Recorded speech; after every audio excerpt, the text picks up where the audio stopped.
scientists have the ability to genetically modify a plant's DNA.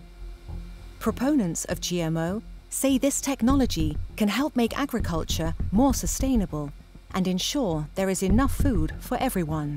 We hebben deze technologie straks en daarmee zijn we veel beter in staat om die grote opgaven te tackelen met elkaar. The rules governing GMO are still very strict in Europe. For our investigation, we go to Argentina, where farmers have been growing genetically modified soya and corn on a large scale since the 90s. The idea of the GM crops was that you would use less poisonous herbicides, right? And less herbicides. Well, none of that happened. Chemical giants like Syngenta and Bayer have earned billions through the sale of genetically modified seeds. The idea was that everyone would benefit from the GM revolution, not just the multinationals. Maar wat is er dan van die beloftes terechtgekomen? Helemaal niets. Dat is wel interessant. Ga eens naar boven. Nevertheless, scientists, government officials and the seed industry are lobbying to get European regulations around GM food relaxed. Ik vind niet dat wij lobbyen. Nee. Ja, vindt u niet dat jullie lobbyen of vindt u dat jullie niet zouden moeten lobbyen? Ik kan u garanderen dat wij totaal onafhankelijk opereren van de bedrijven. Maar we werken wel met ze samen. Zembla investigates the arguments and interests of those who advocate for genetically modifying our food.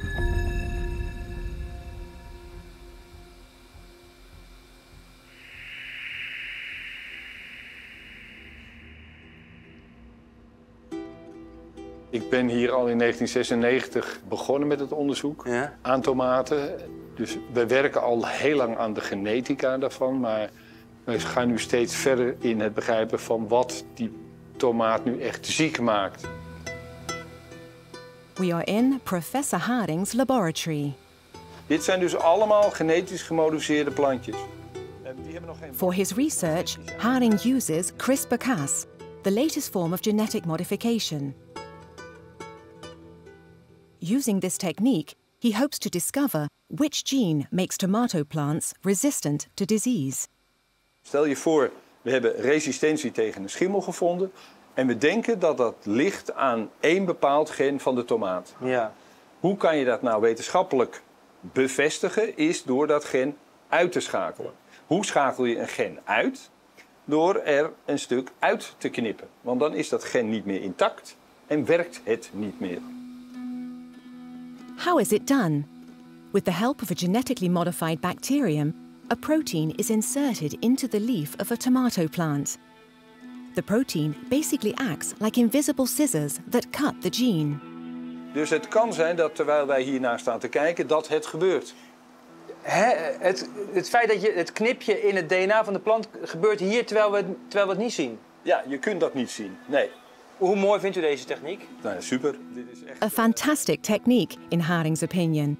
But, he adds, you still have to do endless tests, because you never know how the plant will react.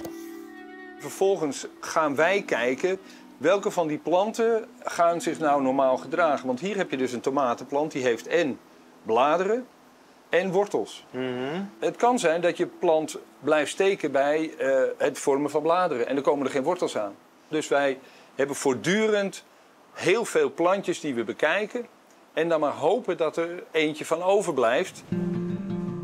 The global population is growing and the climate is changing. How can we ensure there will be enough food for everyone in the future? Many plant scientists say genetic modification can play a crucial role here. Dit is een gewone slaapplant die in bloei is geschoten. Doorschieten heet dat toch? Dat heet schieten. Ja. En dan ben je de voedingswaarde en de smaak weer helemaal kwijt. Ja, maar dit is eigenlijk gewoon, dit is voor in de winkel een waardeloze plant. Dit bereikt nooit de winkel. Nee, nee. Professor Chef Smekens has been researching lettuce for over 20 years. He wants to understand exactly why and when this plant goes to seed. An important question, especially now that the earth is getting hotter. Wat wij hier aan het doen zijn, is aan het proberen te begrijpen op moleculair niveau waarom die plant deze reactie vertoont op bijvoorbeeld verhoogde temperatuur. In de meeste gevallen gaat het om de genen die dus deze eigenschappen bepalen. Het gen van een plant, dat bepaalt hoe die functioneert. Genen bepalen uiteindelijk alles. The call to reduce the use of pesticides is growing ever louder. But this is easier said than done, because weeds and plant disease can destroy a good crop. Wageningen University is using CRISPR-Cas to try to adapt potato plants to stop them becoming diseased by fungus.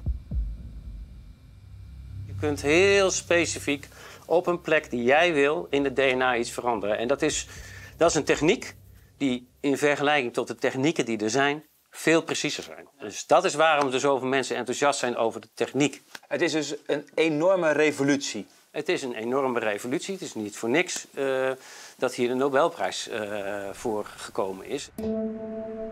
Creating food crops with the right characteristics is as old as humanity itself. This practice is called plant breeding. Genetic engineering can greatly speed up the process, Van den Ende tells us. Gegeven de urgentie die we hebben, we willen in 2030 een heleboel bestrijdingsmiddelen de wereld uit, is die druk om met nieuwe rassen te komen die bijvoorbeeld resistent zijn, die is behoorlijk groot. Ja. En in dat opzicht wordt die techniek ook wel omarmd en wordt er gezegd dat het een bijdrage zou kunnen leveren aan een duurzamere wereld. U denkt dat deze techniek gaat helpen bij de verduurzaming? Ja, dat is mijn absolute overtuiging. Ja. Ja. There are no genetically modified tomatoes or broccoli in Dutch supermarkets as yet. GMO regulations in Europe are very strict, a situation that stems from the intense protests of the late 90s. Frankenstein-voedsel noemen tegenstanders het, genetisch gemanipuleerde soja bijvoorbeeld. In Europa rollen ze over elkaar, de voor- en tegenstanders van voedselproducten die genetisch gemanipuleerd zijn. De Europese ministers van Milieu zijn het na veel gesteggel eens geworden over een maatregel die de invoering van nieuwe, genetisch gemanipuleerde producten bevriest. In North and South America, however, regulations on genetic modification are more liberal. Roundup herbicide by Monsanto. There's never been a herbicide like it before.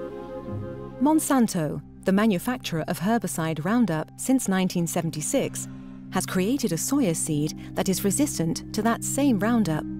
Very useful, because everything dies except the soya. Roundup, the herbicide that gets to the root of the problem. Proponents anticipate that GM crops will result in reduced reliance on agricultural pesticides. But opponents fear that patents will give multinationals too much power over our food. Without a license from one of these companies, farmers will not be allowed to use the seeds. Ik heet u van harte welkom bij een ronde tafelgesprek over CRISPR-Cas. The high expectations surrounding CRISPR-Cas put GMO high on the political agenda again. MPs have organised a hearing at which representatives of seed companies will argue for more lenient legislation. Ik wil de commissie ook complimenteren met het agenderen van dit onderwerp. Want het is ook van belang dat de maatschappij kennis kan nemen van dit onderwerp. De verwachtingen van de maatschappij met betrekking tot duurzaamheid en consumptiekwaliteit zijn hoog gespannen. The list of speakers includes a plant scientist from Wageningen University.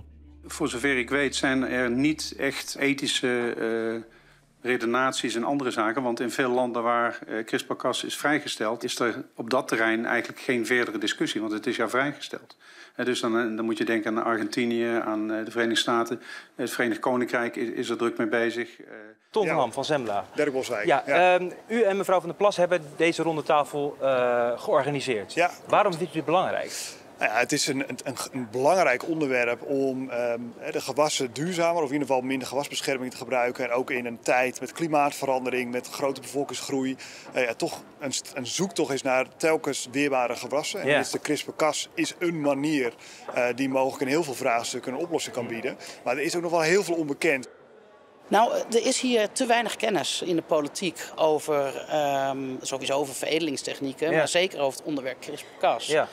Want dat klinkt sommige mensen misschien eng in de oren, want het is genetische modificatie. Ja. Hoe zit u in de wedstrijd?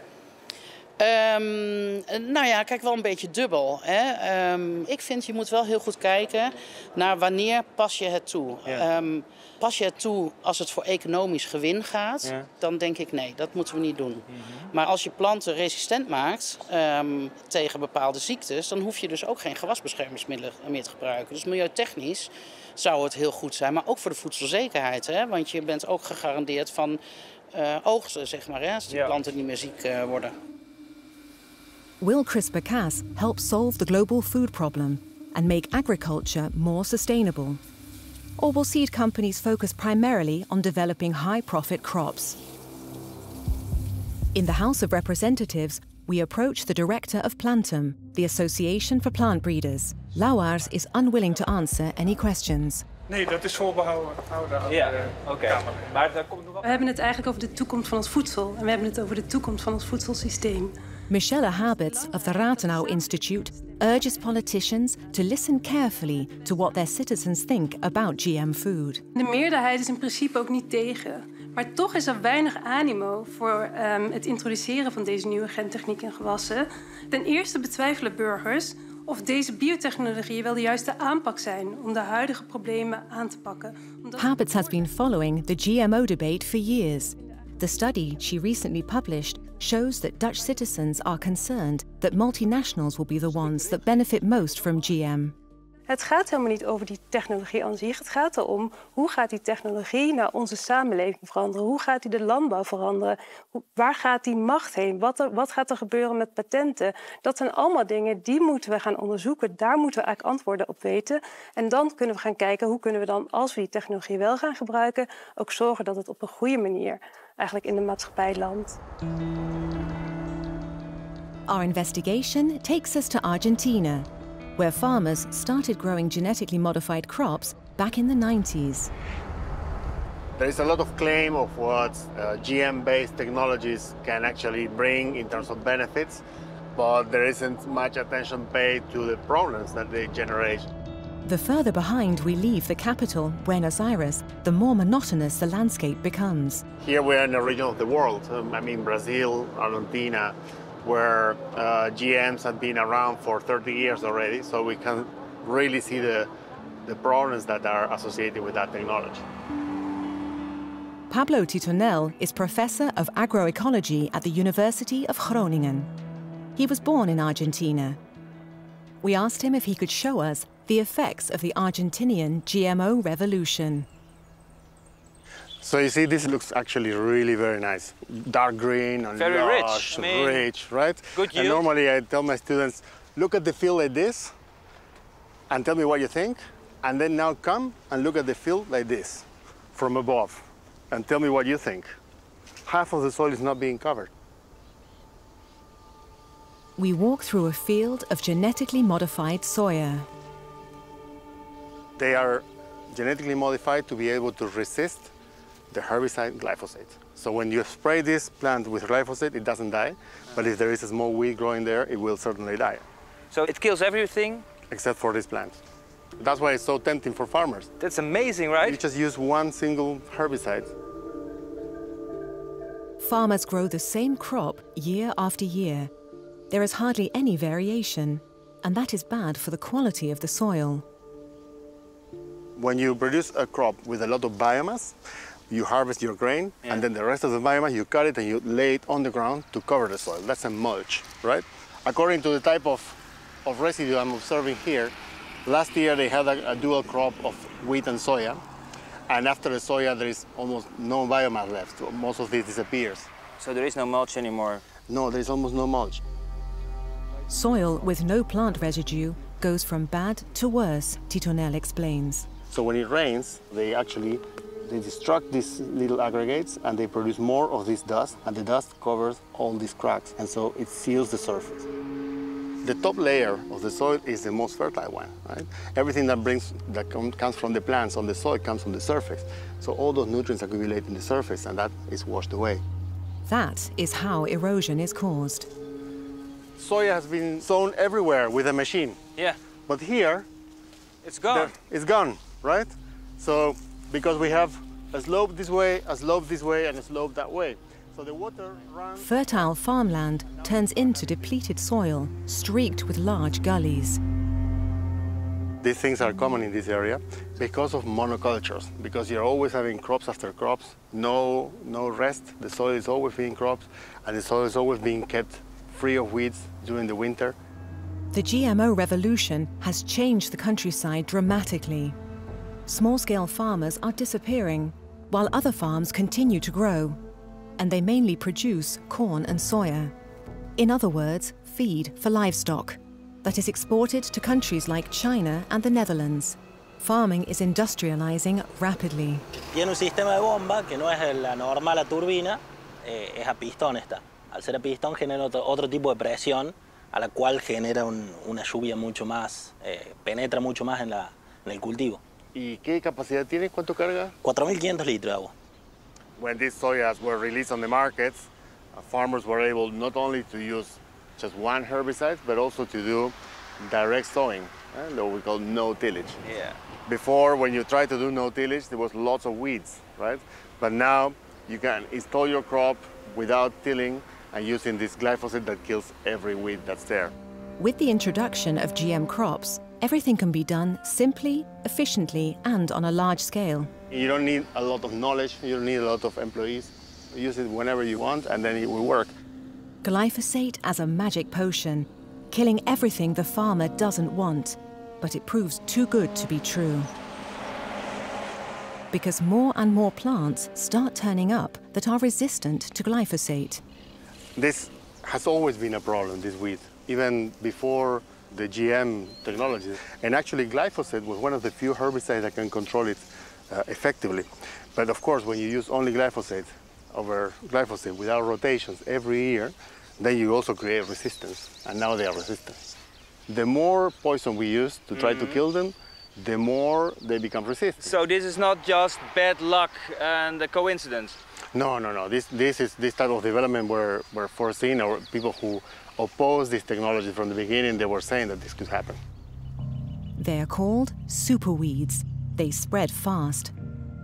Argentinian studies show that there are already 40 different types. The idea of the GM crops was that you would use less poisonous herbicides, right? And less herbicide. So none of that happened, because when farmers see this, the first thing they do is they apply more. So instead of using 1 liter of glyphosate per hectare per year, they use up to 9.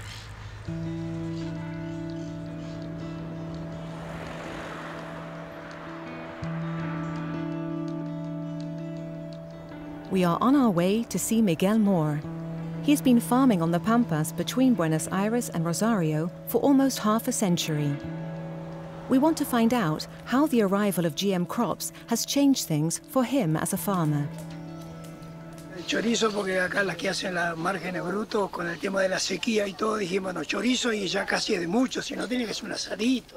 Es un año difícil este. Muy difícil. Una sequía histórica, algo nunca visto. Y la verdad que lo estamos pasando mal, cosecha fina se perdió toda. Even with the GMO. Incluso con las semillas modernas, los transgénicos, igual tiene ese problema. Sí, contra el clima, contra la lluvia, contra la sequía extrema que hemos tenido este año, los transgénicos, no creo que haya habido mucha ventaja. It has hardly rained for a year. His crops are clearly gasping in the drought.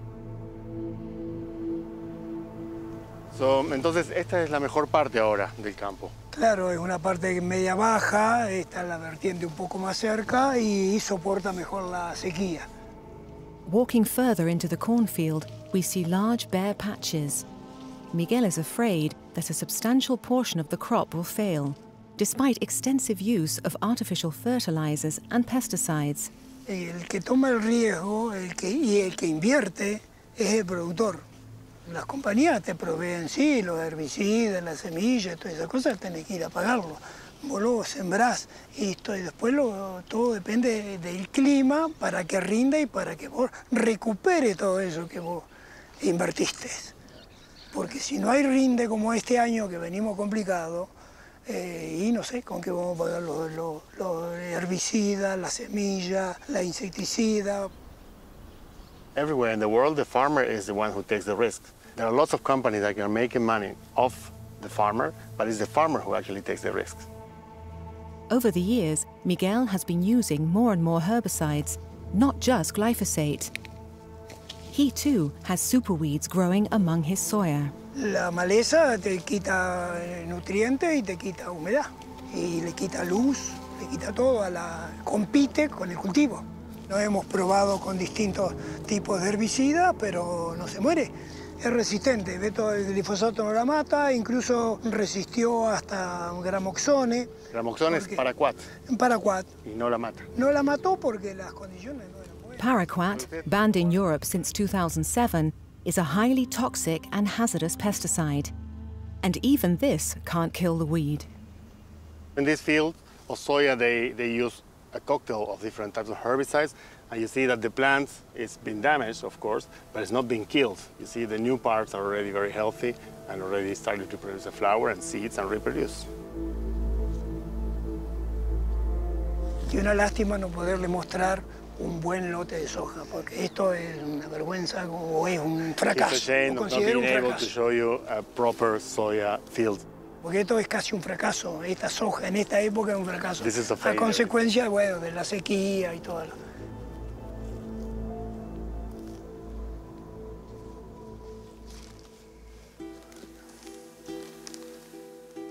Allemaal oude artikelen. Ja, allemaal uit de eind 90e jaren. Toen iedereen dacht dat genetische modificatie de wereld dramatisch zou verbeteren. We are back with Professor Haring in Amsterdam.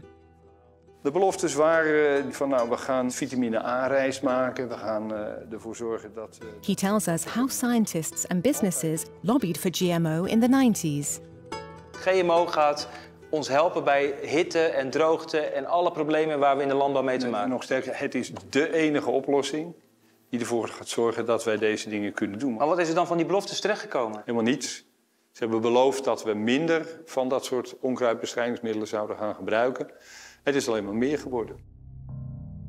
United Nations figures show that the use of pesticides has increased greatly in Argentina since the late 90s. En is dat dan rechtstreeks het gevolg van de invoering van deze techniek? Ja, zonder die techniek was dit niet gebeurd. These are the words of a plant scientist who also engineers seeds himself. Dus u gebruikt die techniek ook? Ja. En toch maakt u zich zorgen. Hoe zit dat nou? Dat is het verschil tussen mijn experimenten in het lab, waar ik met mijn tomaten die hier allemaal staan nieuwe ontdekkingen doe, meer leer van de genen, en het feit dat als jij iets commercieels gaat doen, dat je er gewoon geld aan moet verdienen. Als ik u goed begrijp, zegt u die techniek aan zich, daar is niet zoveel mis mee. Die is eigenlijk heel erg... Daar is helemaal niks mee. Dat is een supertechniek waar je echt van alles en nog wat mee kunt. Het gaat er dus om, hoe wordt deze techniek straks gebruikt door die bedrijven die die patenten hebben? Ja. Dat is de grote vraag. Ja. En daar heb ik geen vertrouwen in. Haring fears that the multinationals will benefit most from CRISPR-Cas, because they have the money to use genetic modification to create new crops and to patent them. Mijn verhaal is, kijk eens wat er gebeurd is met de GMO in het verleden. Dat gaat nu weer gebeuren, omdat het allemaal gepatenteerd is. Het is al eigendom van anderen en daar moet je voor betalen. The European Commission is expected to put forth a proposal for new regulations on GMOs this summer. There is a lot at stake for the Netherlands. De Nederlandse regering heeft een tijd geleden al besloten dat biotechnologie een topsector moet zijn. Dat de zadenindustrie een belangrijke exportsector is voor Nederland. Nina Holland has requested access to the correspondence between scientists, seed companies and the Dutch government. Ja, dat is wel interessant. Ga eens naar boven. As we review the hundreds of documents released, we notice the resounding consensus among these parties as they lobby for deregulation. In other words, relaxation of the European laws. Het gaat er niet om dat ze niet mogen overleggen. Het gaat erom dat het heel eenzijdig is. Dat het altijd dezelfde gesprekspartners zijn. Dat zowel vanuit de universiteit als vanuit het bedrijfsleven er een groot commercieel belang is. En dat de overheid zich alleen maar door die partijen laat informeren. We want to know more about this. How independent and objective are the scientists advocating for genetically modified food? Wageningen University plays a key role in the lobbying activities. So it's very important for us now to select a few success stories for CRISPR-Cas that really make a difference. The speaker is Louise Fresco, president of the executive board at that time. The university is organizing a conference about CRISPR-Cas. Het dominante geluid was dat CRISPR een fantastische oplossing is voor allerlei problemen die we hebben. Er is een conferentie geweest in 2019, CRISPR-Con. Ja. Wat vond u van die conferentie? Ik was er heel trots op dat we deze stap namen. Want dit was namelijk voor het eerst dat wij in zo'n conferentie een heleboel mensen met het podium gaven. En zeiden, ga nou eens vanuit allerlei verschillende hoeken belichten wat je over CRISPR-Cas wilt delen met elkaar. Nou, evenwichtig was het sowieso niet. Het was een debat gesponsord onder andere door Bayer. Maar tegenstanders waren er ook? Ja, er waren een paar tegenstanders, maar die hebben achteraf aangegeven dat ze zich eigenlijk een excuustruus voelden. Omdat het grootste deel van het debat ging gewoon alleen maar over de voordelen en niet over de nadelen van deze techniek. One of these critical voices is Philip McNaughton, Professor of Technology and International Development at Wageningen University. He has been concerned for years about the way his university discusses CRISPR-Cas. But I've been waiting 7 years for this, to have these kind of interactions. According to McNaughton, the conference sheds light on the shortcomings within the scientific community. A lot of us got a little bit frustrated with the conference for two reasons. One was the assumption was that it would lead to all these kinds of societal benefits, yeah? And the other one, really, there was a kind of an atmosphere of, over-enthusiasm about how wonderful the technique was going to be. So when there were more critical voices, there wasn't really the symmetry that there should have been.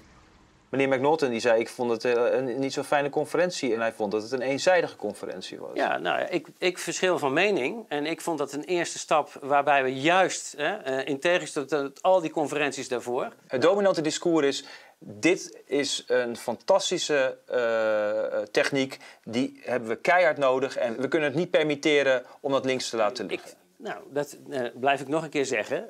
U vindt van niet? Nee, dat vind ik niet. De dominantie die jij benoemt, dat is dat wij heel enthousiast zijn over deze technologie. Well, the dominant narrative is we're facing all these terrible problems. We need this technique. It's very powerful, so we need to persuade society that this is the way forward. Yeah. I don't think it's a properly honest debate. In an opinion piece, a Wageningen researcher warns that agriculture urgently needs to become more sustainable. GMO can help make that happen. We can't start from this notion of urgency. We start from what kind of world do we want to live in. According to the author, the potato disease Phytophthora is a good example of why we need genetic modification. This argument is consistently raised. I think potato is a very good example. Half of the chemicals in agriculture are used on potato. Is this argument valid? Do we need GMO to defeat this damaging fungus?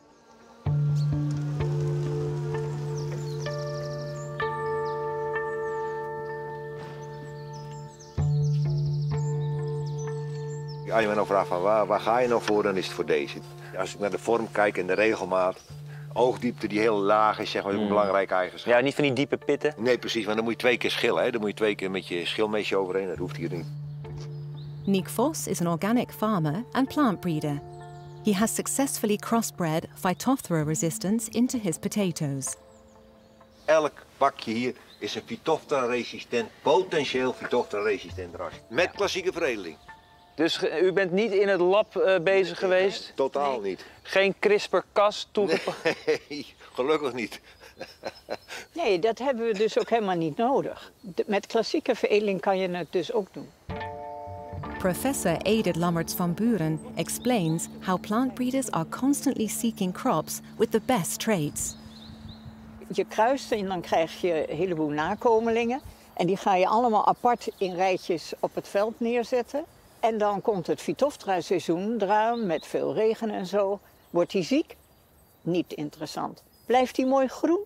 Dan is die Phytophthora resistent. En dan ga je vervolgens kijken, maar zitten er ook goede aardappelen onder? Wat je met CRISPR-Cas doet, is versnellen. Een veredelingsprogramma duurt heel lang. Dus een aardappel veredelen, dat heb je niet binnen een jaar. Hè? Nee. Dus ook zo'n biologisch veredelingsprogramma, dan ben je jaren bezig om een resistente cultivar te telen. Nou, ik voel de urgentie om eerder af te stappen van bestrijdingsmiddelen, want we hebben gewoon een probleem. Er wordt gezegd, we hebben geen tijd te verliezen eigenlijk. We willen naar minder bestrijdingsmiddelen toe en daar kan CRISPR-Cas bij helpen. We hebben het eigenlijk gewoon nodig. Kijk, voor de biologische landbouw is het al veel langer een noodzaak. Want wij hebben geen bestrijdingsmiddelen ter beschikking, willen het ook zonder doen.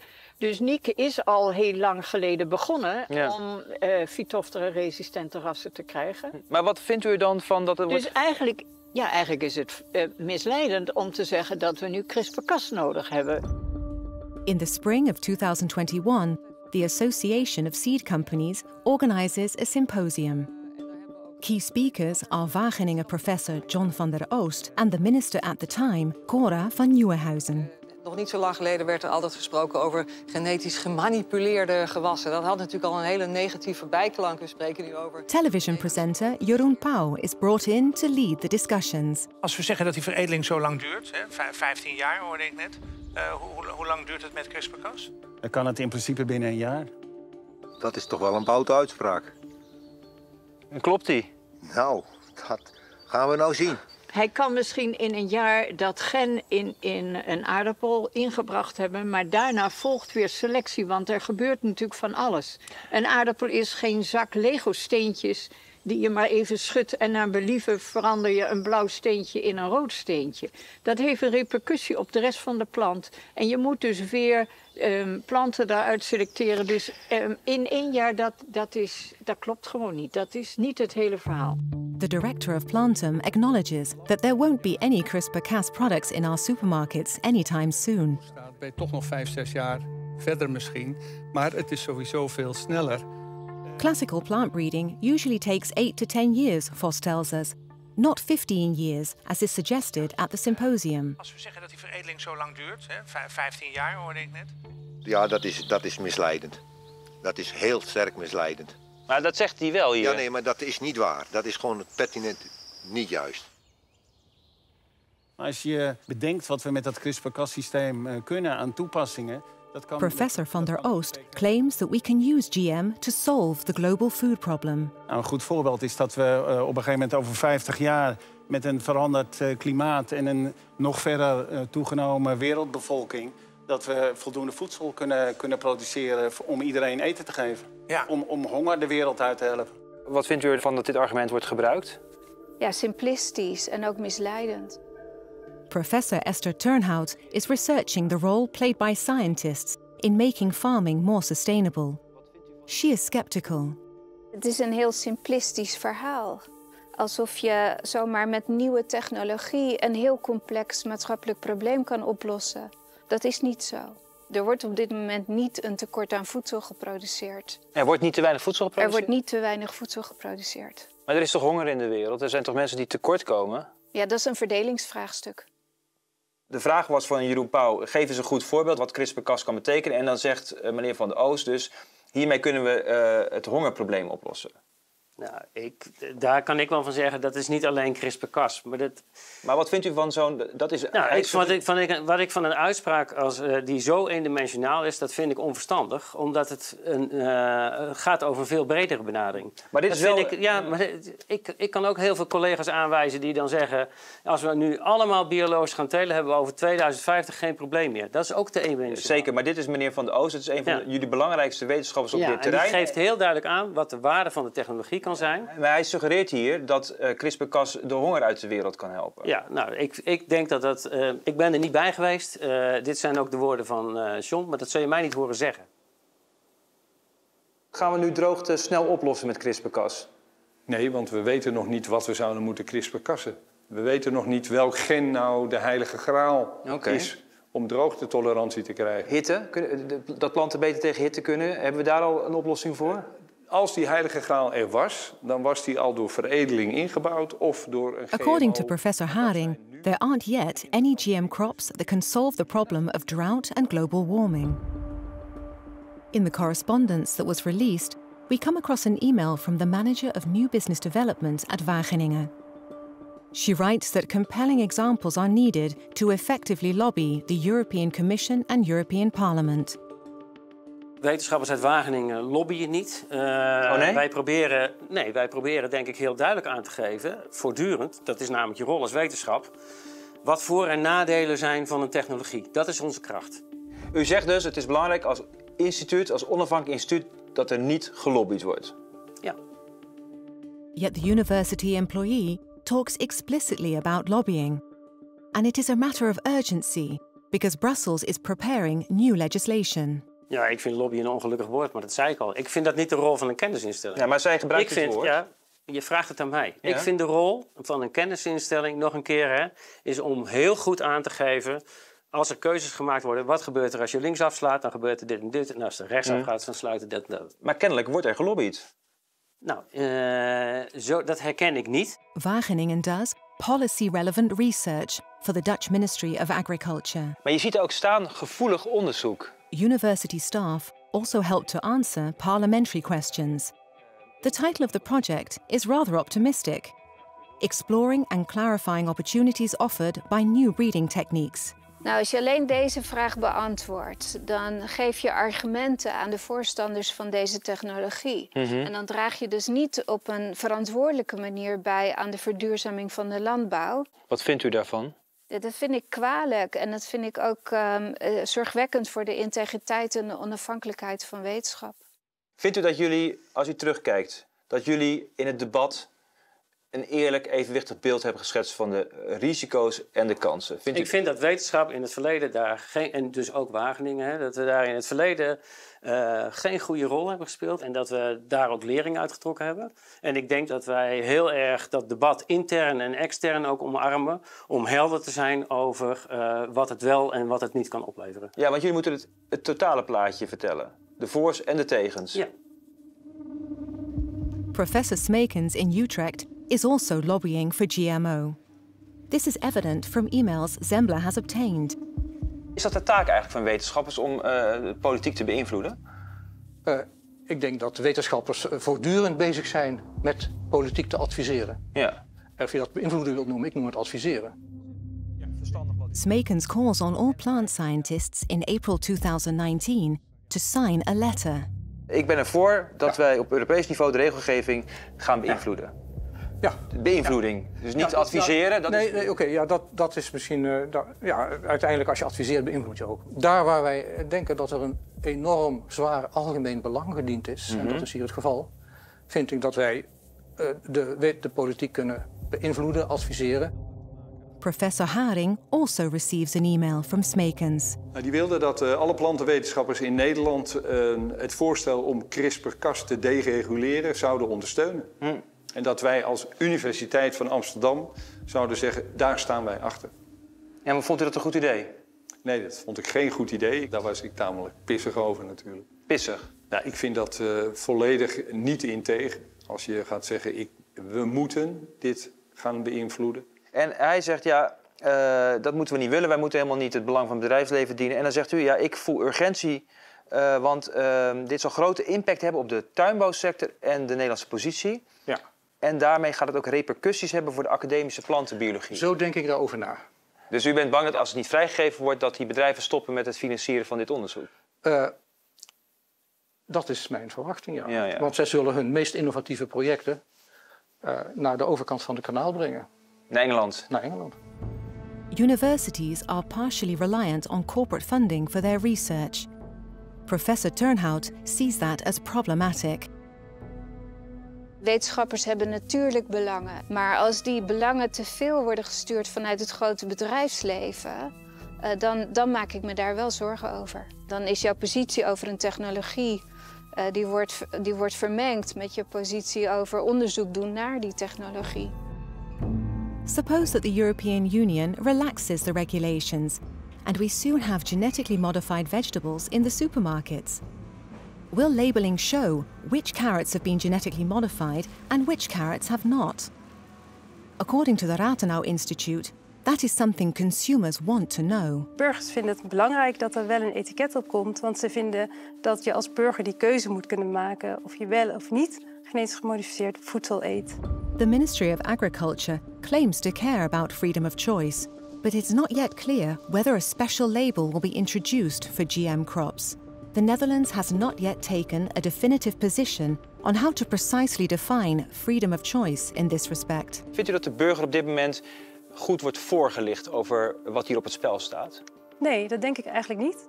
The Rathenau Institute is calling for a broad societal debate on the desirability and necessity of GMO. Als je dat vrijgeeft, wat betekent dat dan? Wat betekent het voor de landbouw? Hoe zien we onze toekomst eruit? Hoe ziet de toekomst van het voedselsysteem eruit? En dat wil je natuurlijk niet dat dat alleen maar wordt bepaald door wetenschappers en door bedrijven. Maar je wil juist dat wij als samenleving daarover praten en gaan kijken naar wat voor samenleving willen we, hoe willen we ons verhouden tot de natuur, hoe willen we ons voedsel produceren. En dan gaan we verder kijken, maar laten we eerst het gesprek voeren.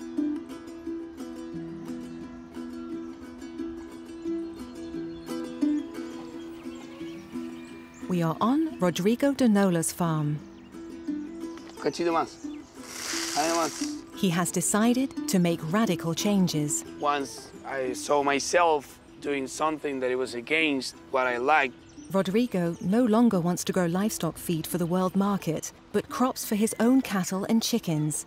Mixed farming instead of monoculture, without artificial fertilizer and with as few pesticides and GM crops as possible.